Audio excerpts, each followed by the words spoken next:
Está en la, para que nos ubiquemos,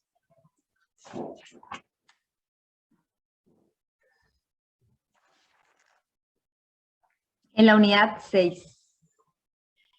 Como veníamos viendo, nosotros ya pasamos todo lo que es las etapas de la organización libidinal para entender la sexualidad determinante en el sujeto. También vimos la primera y la segunda tópica. Y luego es muy importante ver la interpretación de los sueños porque es a partir de entender la primera y la segunda tópica que podemos abordar, ¿no?, la temática. La interpretación de los sueños es uno de los textos más importantes de Freud, ¿no? Donde él explica la dinámica, que hablamos siempre de una dinámica en el funcionamiento del aparato psíquico, la dinámica que funciona en la formación de los sueños y cómo es muy relevante en este momento las tópicas, estos lugares, cómo estos lugares están funcionando en el momento que se produce el sueño. Es un texto de 1902 y es muy importante porque a partir de este texto es cuando se dan los demás textos que siguen en la unidad, por ejemplo, regulaciones sobre los dos principios del acaecer psíquico. Los dos principios del acaecer psíquico son los que permiten también la formación del sueño y sus mecanismos, ¿no? Y estos textos están muy relacionados con el texto de lo inconsciente la represión que vimos en la primera clase, no sé si se acuerdan que vimos los tipos de represión, los momentos de la represión, la justificación de lo inconsciente como legítimo y como necesario para entender el aparato psíquico.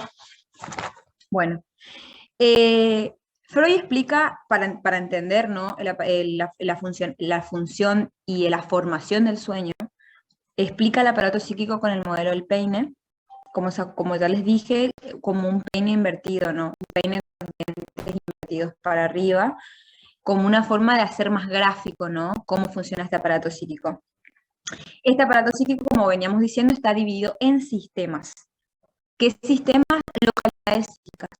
Él le denomina localidades psíquicas. Acuérdense que él tenía muy inculcada la medicina, la ciencia, y esto lo toma de Fechner, que es un psicólogo experimental, que lo vimos en la psicología estructural, para hacer una metáfora, ¿no? Con este peine viene a representar este aparato psíquico con sus localidades. Es simplemente una metáfora, porque el aparato psíquico empíricamente así no existe, ¿no? Es una metáfora para poder entender la formación del sueño. El proceso psíquico, es decir, aquello que ocurre en el aparato psíquico, es decir, en este peine, pasa por el aparato con un orden. O sea, tienen el aparato psíquico, que es el peine invertido, imagínenselo el peine, y este aparato psíquico es víctima de un proceso psíquico que da lugar a la formación del sueño. Entonces va con una serie temporal, se le puede decir. El proceso psíquico avanza con una serie temporal. Si hay dudas, díganme y yo lo vuelvo a explicar, ¿no?, a medida que lo voy diciendo. La serie temporal es la siguiente. Primero, inconsciente, segundo, preconsciente y tercero, consciente. Es decir, que el proceso psíquico arranca del inconsciente y busca hacerse consciente, pasando por lo preconsciente, como venimos diciendo, ¿no? Acuérdense que toda representación, imagen, recuerdo, idea busca hacerse consciente, pero entre estas localidades psíquicas está mediando la censura, ¿no?, producto de la represión, que tiene como finalidad no permitirse la angustia. Entonces, para explicar cómo funciona el sueño, empieza explicando cómo funciona la memoria, ¿no? El aparato psíquico de la memoria. Tenemos el peine, que tiene esta serie temporal, y en la esquina principal del peine está el polo perceptivo, es decir, donde entra la información, la percepción entra, ¿no? Luego tenemos sistemas psíquicos, que él también llamó huellas mnémicas, es decir, memorias, pero él le dice huellas mnémicas en su texto, que son tópicos de memoria, es decir, lugares de memoria, que ahí pueden haber imágenes, recuerdos, todo aquello que haya pasado, ¿no?, por este aparato psíquico. Y en el último polo tenemos el polo motriz, ¿no? Yo no tengo un peine acá para mostrarle, bueno, pero imagínense que esto tenga las rayitas acá del peine. Tenemos el polo perceptivo, las huellas mnémicas y el polo motriz. Lo que entra por el polo perceptivo puede ser ejecutado a través del polo motriz, ¿entiende? Esto es muy importante que lo entiendan para entender la interpretación de los sueños. Entra por el polo perceptivo, va pasando por las huellas mnémicas, con algunas se puede asociar, ¿no?, por continuidad o por aparece, una recuerda a la otra, etc. Y todo esto es cargado a través del polo Piscis. ¿Qué pasa? Lo que indica Freud con el poema del sueño. ¿Qué sucede? Lo normal, ¿no? Es que una representación que merece por el polo Piscis recorra las redes anémicas y genere algún tipo de operación en la conducta, ¿no? Que alguien pueda explicar, muevo un brazo, hago esto, actúo en función de lo que mi polo perceptivo me ha indicado en ese momento, o de qué está pasando en el. Lo que sucede es, volvemos a algo muy importante, acuérdense que hay tres formas de entender a los tópicos, los topos que estamos mencionando en los lugares. Lo dinámico que hace referencia a fuerza, es decir, siempre haber un dinamismo con una fuerza, pasando estos tres topos, que son las relaciones por el inconsciente, consciente y consciente, y también del polo monopico al polo perceptivo y viceversa. Hasta ese momento nosotros sabía, imagínense en el 9-2, que la energía iba, la energía energético o de conexión o de oído, iba del polo perceptivo al polo motor. Hasta este momento era así el entendimiento que se tenía.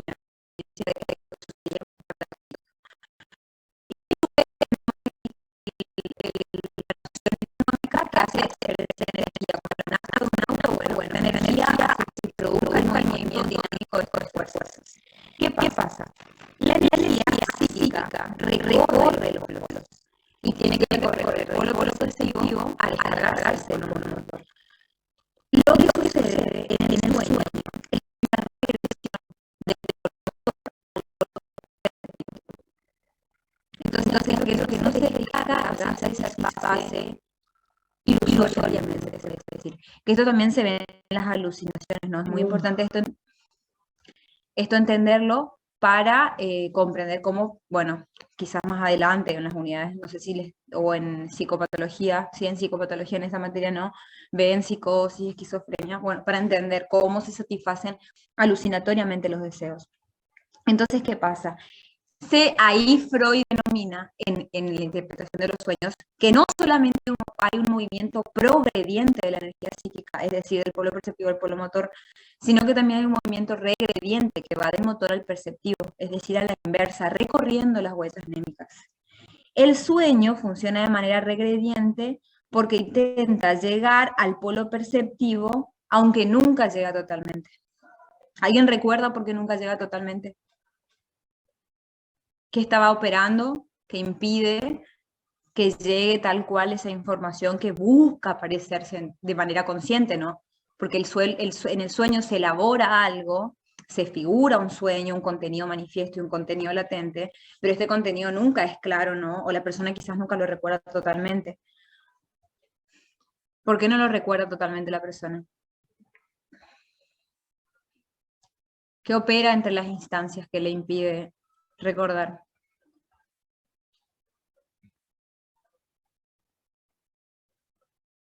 ¿Alguno se acuerda? Lo mencioné al principio, ¿no? La censura psíquica. Bueno, y esa energía de descarga, cómo esta energía de descarga se descarga, y cómo se descarga, porque todo lo que entra y está haciendo fuerza en el aparato psíquico tiene que descargarse, y cómo se descarga a partir de la formación de imágenes que dan lugar al sueño. Entonces, así como funciona, ¿no?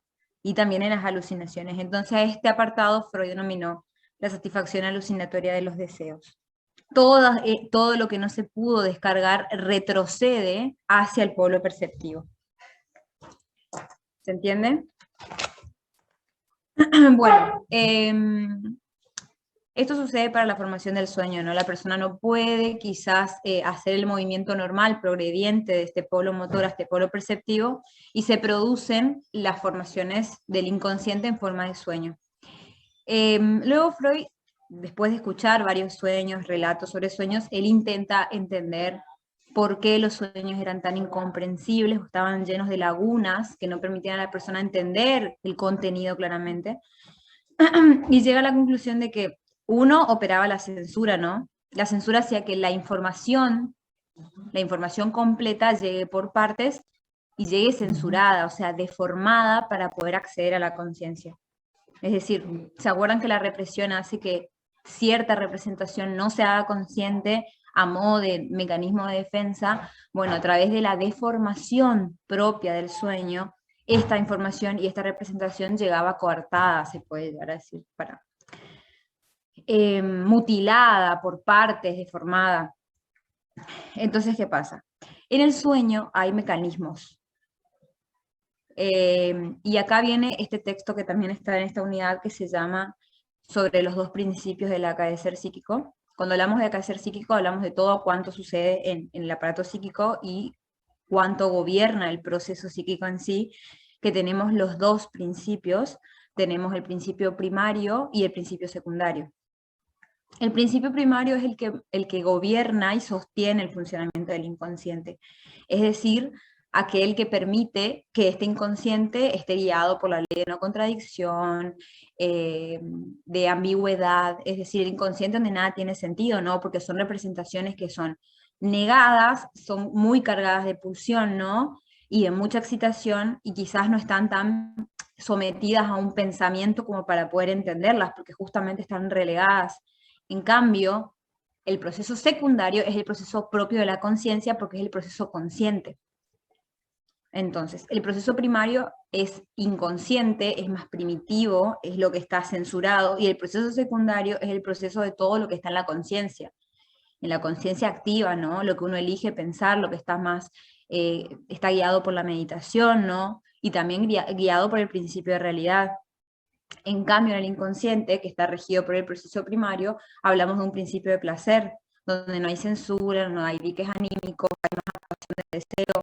En el proceso secundario hay un ajuste a la realidad, un ajuste al principio de la realidad, ¿no? Que le permite a la persona estar socializada y pertenecer a una sociedad.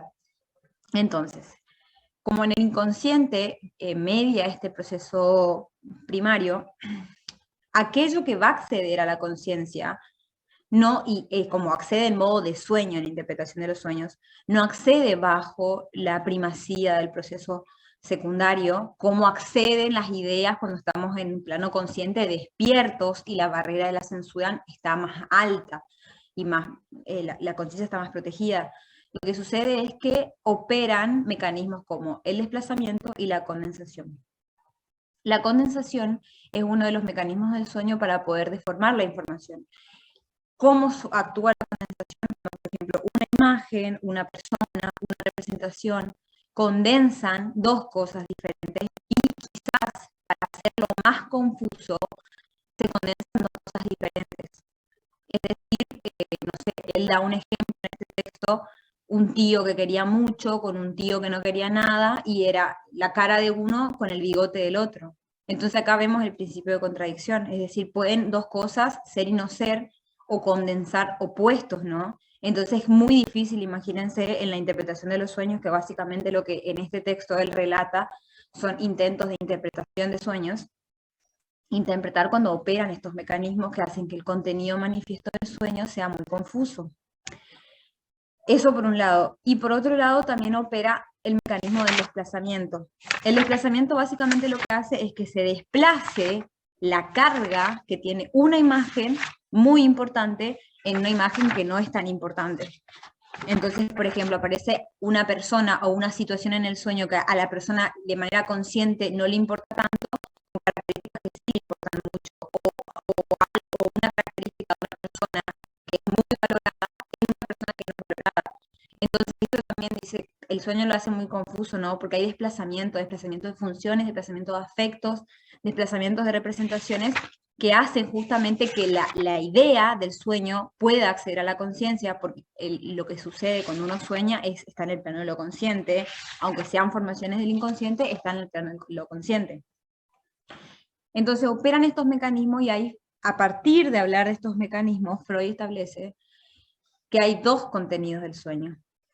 A partir de que se generan estos dos principios, estos dos mecanismos, los dos principios que mencioné, el principio primario y el secundario, el de realidad y el de placer, y a partir de la condensación y el desplazamiento se forma el contenido manifiesto del sueño, que es el sueño en sí, ¿no? El sueño que uno puede relatar, el que uno recuerda, Y dentro de este contenido manifiesto está el contenido latente. Entonces, el contenido latente es el que ayuda a comprender el contenido manifiesto, es decir, aquel contenido que está oculto, por eso se le dice latente, ¿no? Que está agazapado, ese contenido que hay que entender a partir de ir desilvanando el contenido manifiesto, o sea, viendo qué representó qué se condensó en tal imagen, qué se desplazó en tal relato. A partir de eso uno podía ver el verdadero contenido del sueño. Es decir, por eso Freud le da un significado a los sueños, porque establece que aparte del contenido manifiesto está el contenido latente. ¿Se entiende? ¿Sol se entiende?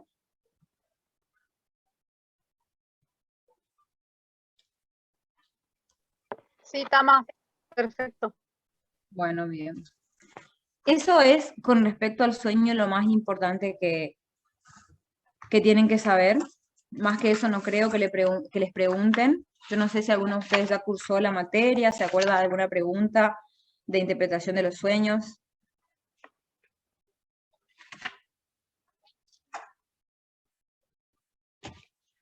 ¿No?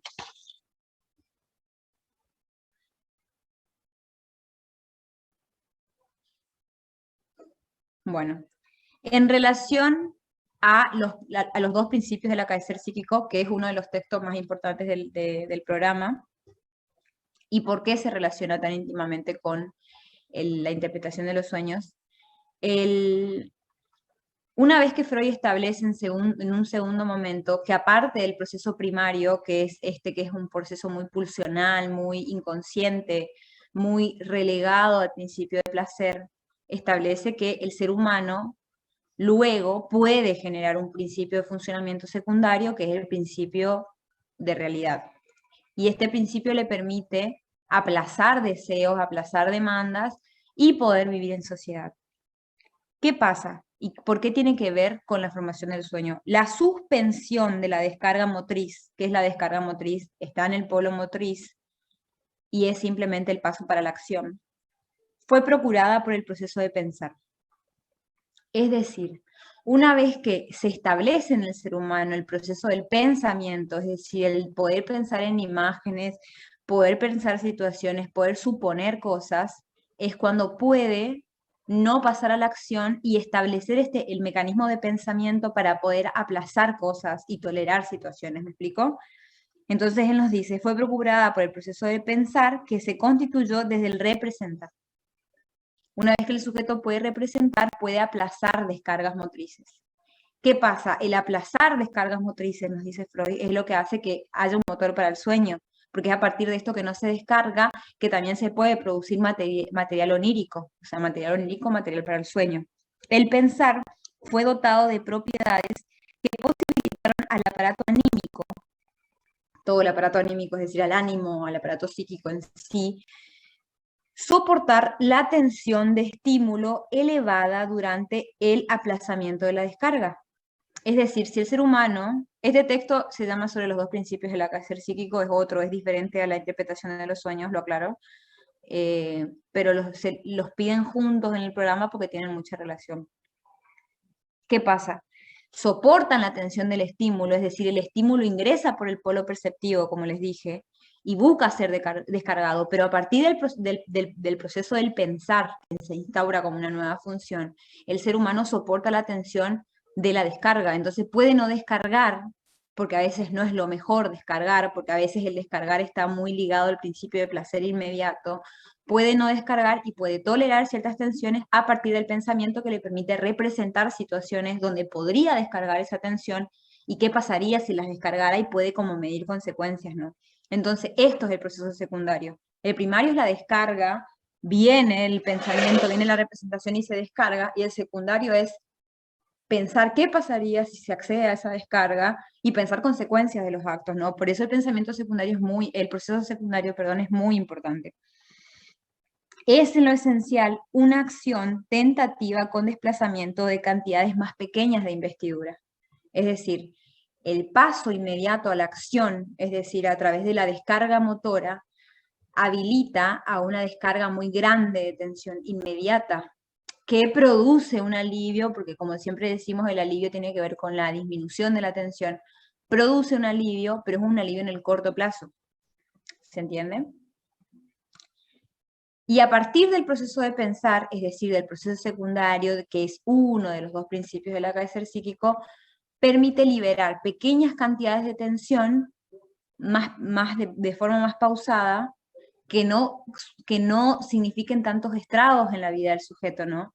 Entonces, es un desplazamiento de cantidades más pequeñas de tensión que se cumple con menor expendio de descargas. O sea, con menos cantidades de descarga, quizás más a repetición, pero no de una sola vez, ¿no? Y acá está mediando el proceso de pensar. ¿Se entiende?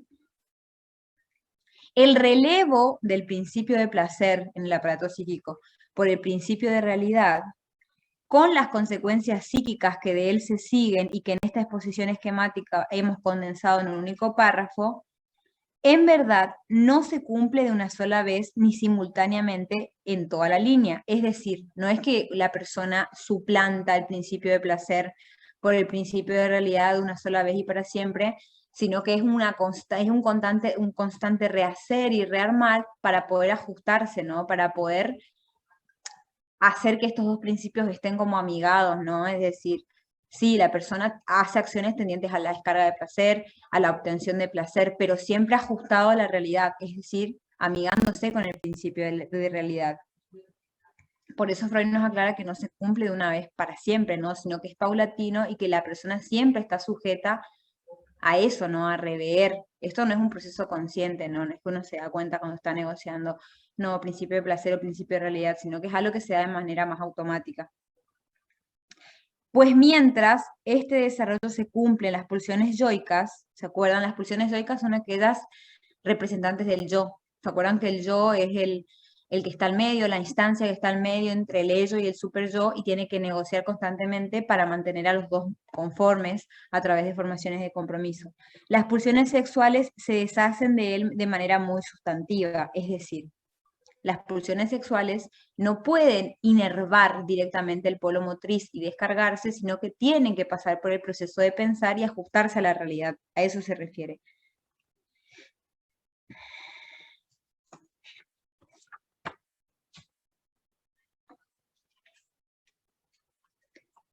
¿Alguna duda, chicos? ¿Hasta acá?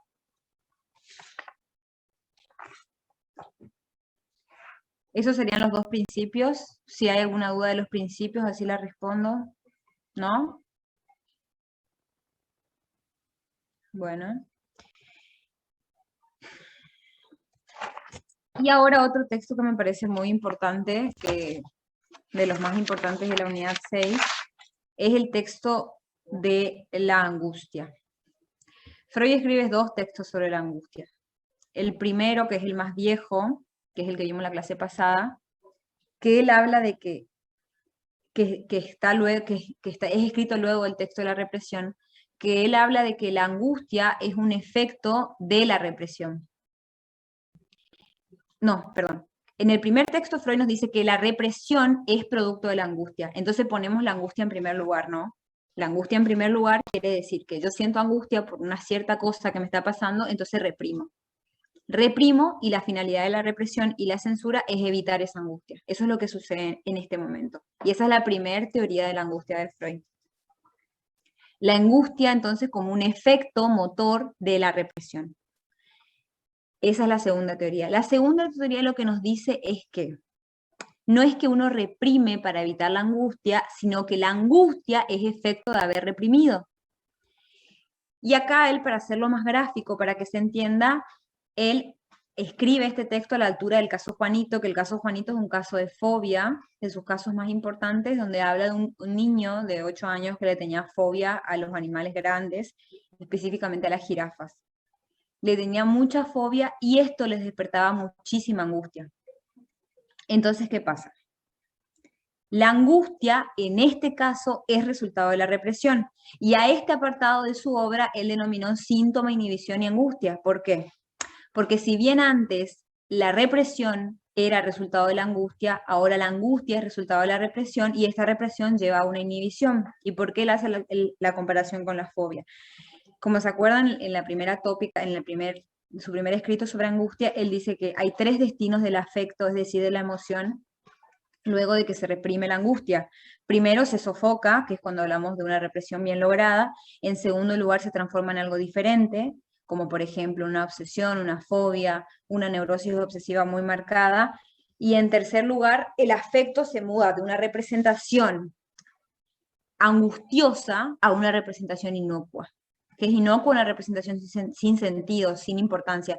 Entonces la persona se hace mucho problema o sufre mucho por una cosa que en realidad no es la causante de su angustia en primer lugar, sino que es como una representante, porque el afecto se mudó. Y en este caso hablamos de una represión mal lograda, decía Freud, porque la represión tiene como finalidad la angustia, y si otra cosa te está causando la angustia, no estás reprimiendo bien. Esa fue la primera teoría. Pero a partir del caso de fobia, él se da cuenta y postula este texto como su texto bestseller del paradigma de la angustia, de lo que realmente ocurre con la angustia. Porque, ¿qué pasa? Es el ejemplo más claro de cómo falla toda la represión en relación a la angustia. La angustia está en segundo lugar, se reprime y ahí aparece la angustia. ¿Y qué pasa? Este afecto angustioso es mudado a una representación inocua que luego, en tercer lugar, genera una inhibición. Entonces, la fobia es una forma de hacerle frente a la angustia porque la persona está más ocupada en aquel elemento fóbico que le produce la angustia, como por ejemplo Juanito, este niño que le tenía miedo a las jirafas, ¿no? Entonces, la angustia es la causa de la represión, porque ante tanta angustia constituye el síntoma a la persona. Tiene tanta angustia intolerable, una angustia sin nombre, que construye un síntoma, es decir, un síntoma cuál es la fobia, que lleva a una inhibición, porque la fobia, en este caso que él señala, pero se puede aplicar a miles de casos, lo que hace es que la persona evite cierta cosa, o sea, la cosa, el objeto fóbico, evite, y este es el síntoma y se produce una inhibición. Entonces lo que nos dice que en trastornos de angustia se generan inhibiciones. Y la constitución del síntoma tiene como objetivo acotar esta angustia, ¿no?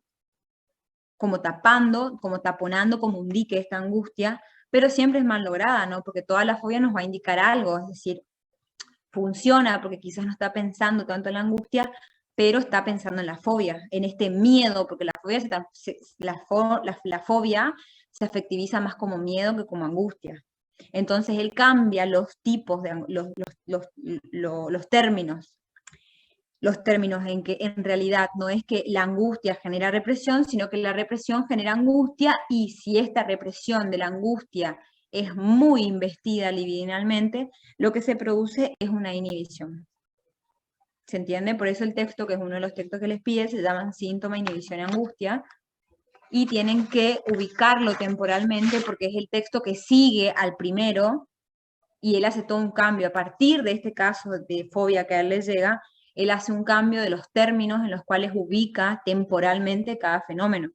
Pero represión y angustia siempre van a estar de la mano. Bueno, chicos, hemos visto 3 textos de los más importantes.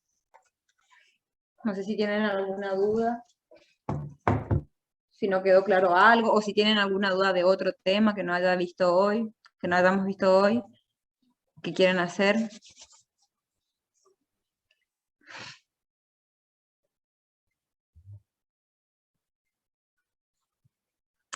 ¿No? Bueno.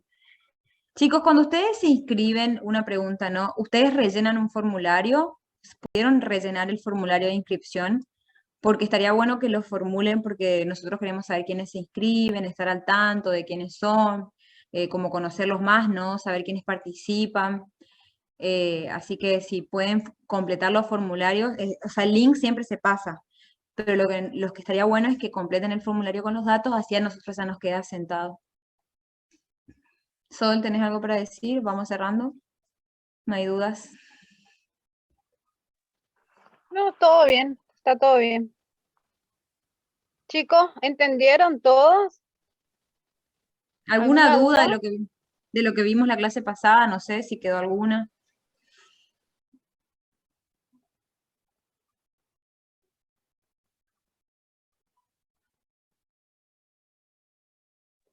Vamos cerrando entonces. Vamos cerrando entonces. ¿Tama? Sí, sí, sí. Bueno, gracias chicos por su tiempo y si no tienen dudas ahora y se les generan cuando leen el material, Brenda tiene mi número y me pueden escribir. Yo ya siempre le contesto las dudas, si están por rendir, me pueden escribir. No solamente sobre estos temas, ¿no? Cualquier tema del programa. Brenda es una compañera de ustedes, Brenda Goiris, pensé que la conocían. Ella tiene mi número. Si no, yo dejo acá mi número para cualquier duda que tengan. Ahí lo escribo. Sí, porque quizás las dudas aparecen cuando van leyendo o cuando vuelven a pasar por estos textos. Así que bueno, se los dejo y bueno, chicos, a leer.